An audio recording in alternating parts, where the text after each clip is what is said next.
தாய் தமிழ் உறவுகளுக்கு வணக்கம். சத்துணவில் விஷம், சத்துணவு பணியாளர் பணி நீக்கம் என்ற தலைப்பில் இந்த காணொளியை காண்கிறோம். ராமநாதபுரம் மாவட்டம் திருவானனை தாலுகாவில் உள்ள ஒரு கிராமத்தில் உள்ள அரசு பள்ளியில் சாதி வெறி பிடித்த ஒரு சத்துணவு பணியாளர் பணியாற்றி வருகிறார். சாதி வெறி பிடித்த ஒரு பெண் சத்துணவு பணியாளர் பணியாற்றி வருகிறார். அங்கு பயிலும் அந்த சிறுவர்கள், அந்த சத்துணவு மையத்திற்கு சத்துணவு உண்ண வரும் சிறுவர்களுக்கு சாதி ரீதியாக கொலை மிரட்டல் விடுத்துள்ளார். சத்துணவில் விஷம் வைத்து கொன்று விடுவேன் என்று மிரட்டியுள்ளார்.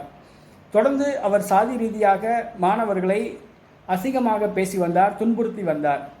இந்த தகவல் கேள்விப்பட்ட தேவேந்திரகுல வேளாளர் சமூகத்தை சார்ந்த பொறுப்பாளர்கள், பெற்றோர்கள், கிராம மக்கள் ஒன்று கூடி மாவட்ட ஆட்சித்தலைவரிடம் புகார் அளித்தனர். மாவட்ட ஆட்சித்தலைவர் விசாரித்து சத்துணவில் விஷம் வைத்து கொன்று விடுவதாக மிரட்டிய அந்த சத்துணவு பணியாளரை பணி நீக்கம் செய்தார்.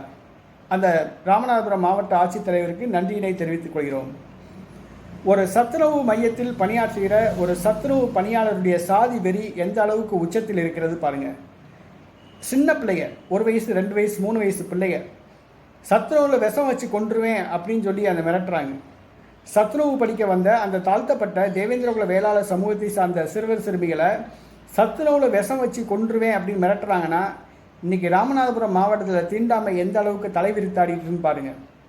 ராமநாதபுரம் மாவட்டத்தில் தீண்டாமை எந்த அளவுக்கு தலைவிரித்தாடுது. இந்தியா எப்படி வல்லரசாகும்? தேவேந்திரகுல வேளாளர் சமூகத்தை சார்ந்தவர்கள் புரிந்து கொள்ள வேண்டும். எங்கெங்கு தீண்டாமை கொடுமைகள் நடைபெறுகிறதோ அங்கே தீண்டாமைக்கு எதிராக குரல் கொடுக்க வேண்டும். இது ஒரு மிகப்பெரிய பாடம். சத்துணவு அமைப்பாளர்கள் எங்கெங்கே தீண்டாமை கொடுமை இழைக்கிறாங்களோ, சத்துணவு அமைப்பாளர்கள் சாதி ரீதியாக எங்கெங்கே செயல்படுறாங்களோ அவங்கள பூரா லிஸ்ட் எடுங்க. லிஸ்ட் எடுத்து அவங்கள பணி நீக்கம் செய்வதற்குரிய எல்லா ஏற்பாடும் பண்ணுங்கள். அதுதான் நல்லது. இதுதான் ஒரு சிறந்த வழி. இதை தவிர வேறு வழியே கிடையாது. சம்பந்தப்பட்ட மாவட்ட ஆட்சித்தலைவருக்கு அனுப்பி சாதி ரீதியாக செயல்படுகிற சத்துணவு பணியாளரை பணி நீக்கம் செய்ய நடவடிக்கை எடுங்கள்.